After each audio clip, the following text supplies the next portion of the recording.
Salam opa oma yang dikasih Tuhan Yesus Kristus, sahabat PKLU GPB di mana berada. Malam ini kita berjumpa kembali dalam renungan malam bersama program saya dan PKLU GPB membaca Alkitab bersama.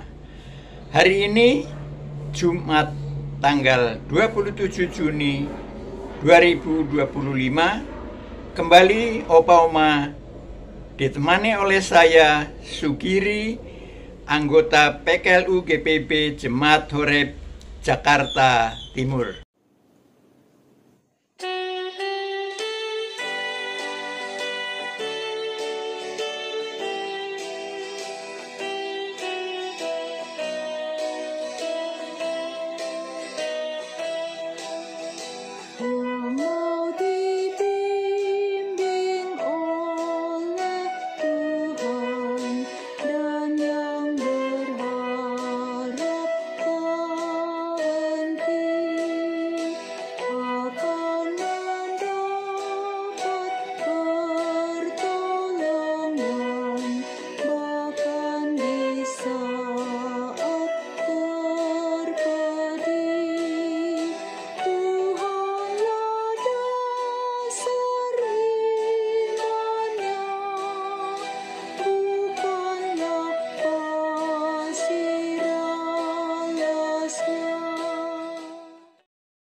Opa oma yang dikasihi Tuhan Yesus, saatnya kita akan membaca Alkitab bersama.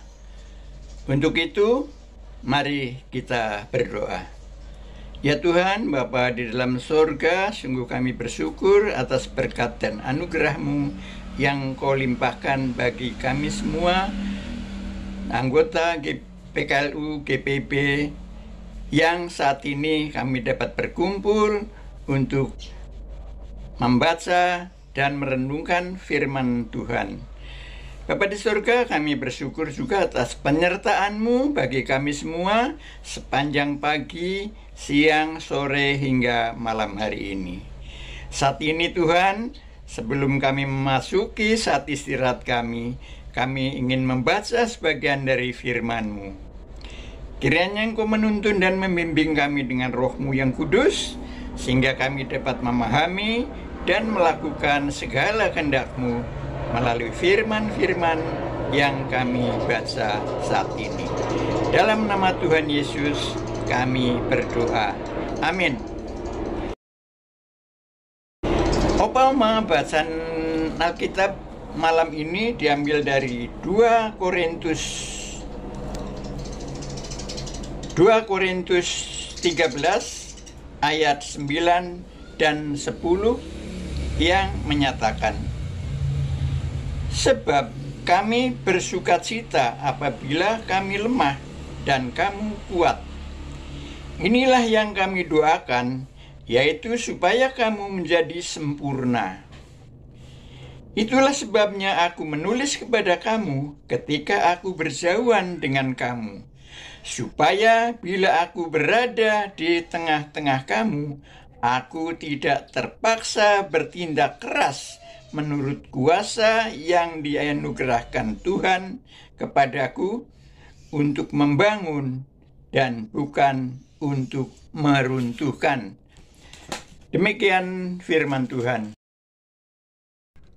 Opa oma kekasih Kristus, renungan kita pada malam hari ini sesuai dengan Sabda Bina Umat diberi judul Menjadi Sempurna. Andar Ismail dalam bukunya Selamat Berpulih menyebut bahwa kata katartiso dalam bahasa Yunani secara harafiah berarti memperbaiki sesuatu yang rusak. Ini dapat diartikan sebagai mengembalikan ke jalan yang benar atau melengkapi apa yang belum lengkap. Isi doa Paulus, supaya kamu menjadi sempurna. Kata sempurna dalam bahasa Yunani katartiso menunjuk pada pemulihan, bukan penghukuman. Semua dimaksudkan menghasilkan kebaikan bagi dirinya dan bagi orang-orang di Korintus. Paulus bisa saja bertindak keras dengan tujuan positif, sebab bukan untuk meruntuhkan, melainkan untuk membangun. Namun, ia membawanya di dalam doa supaya sikap orang-orang di Korintus menjadi baik kembali. Pertama, mengenai kehidupan moralitas dalam situasi kota Korintus. Kedua, mengenai kecaman orang-orang yang menyerang Paulus dengan mempertanyakan kewibawaan kerasulannya.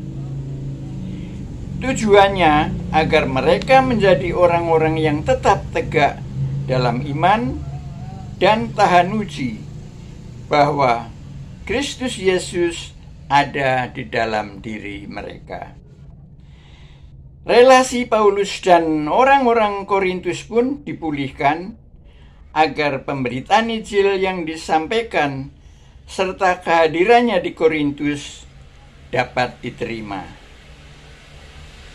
Supaya bila aku berada di tengah-tengah kamu, aku tidak terpaksa bertindak keras menurut kuasa yang dianugerahkan Tuhan kepadaku.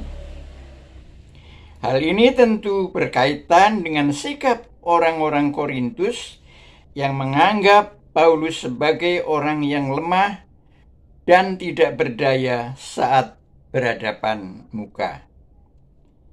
Untuk membangun dan bukan untuk meruntuhkan.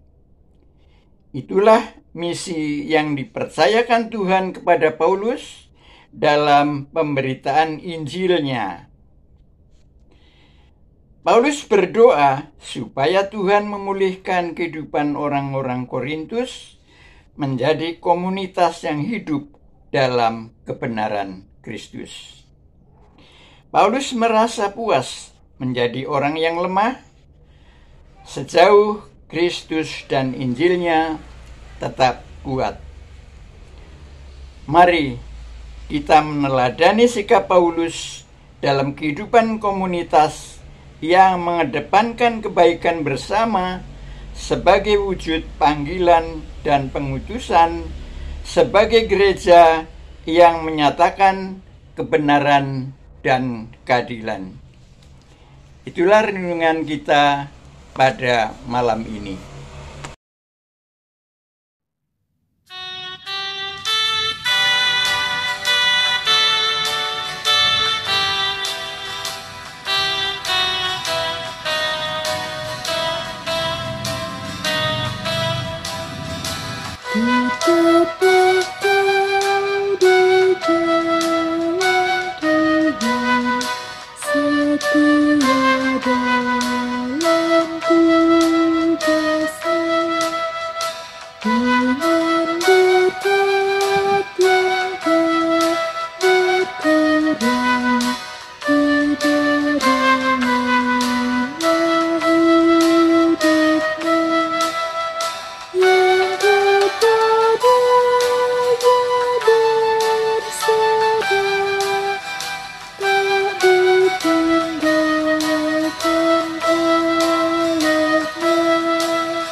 Umpama yang dikasihi Tuhan Yesus, mari kita berdoa. Ya Allah, Bapa di dalam surga, kembali kami menghadap kehadirat-Mu untuk bersyukur bahwa kami semua anak-anak-Mu dari PKLU GPB telah selesai menyelesaikan program saya dan PKLU GPB membaca Alkitab bersama. Terima kasih Bapa di surga atas segala berkat dan anugerahkan yang Engkau limpahkan bagi kami. Terima kasih Bapa di surga, kami juga berdoa bagi saudara-saudara kami anak-anakmu dari PKLU GPIB yang sedang menderita sakit, baik yang sakit dirawat di rumah sakit maupun dirawat di rumah, kiranya Engkau melawat, menjamah, dan memberi kesembuhan bagi mereka. Juga bagi saudara-saudara kami yang dalam pergumulan, baik karena kesengsaraan, karena musibah, bencana alam, tindak kekerasan, dan ketidakadilan, Tuhan, Kau beri kelegaan bagi mereka. Beri kekuatan dan ketabahan bagi mereka dalam menghadapi segala cobaan dan tantangan hidup.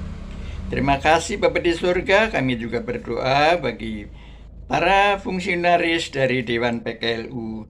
Kiranya juga memberikan mereka kekuatan, memberikan kesehatan, semangat yang tinggi dalam pelayanan untuk kemuliaan Tuhan. Pada saatnya kami semua akan beristirahat Tuhan. Kiranya Engkau memberi kami waktu istirahat yang cukup sepanjang malam ini. Engkau menjaga kami semua Tuhan. Dan esok pagi kiranya Engkau berkenan bagi kami untuk bangun pagi dengan kekuatan, kesehatan, dan kondisi yang prima. Dan kami kembali bersyukur untuk melakukan aktivitas kami di esok hari. Bapa di surga, inilah doa syukur dan permohonan kami yang kami panjatkan dalam nama Tuhan Yesus Kristus, Tuhan dan Juru Selamat kami. Amin. Opa Oma, sahabat PKLU GPIB di mana berada, terima kasih atas kebersamaan kita pada malam hari ini untuk mengikuti program saya dan PKLU membaca Alkitab bersama. Saatnya kita semua akan beristirahat. Kiranya kita semua tetap sehat, tetap semangat, dan tetap segar dan hijau. Tuhan memberkati.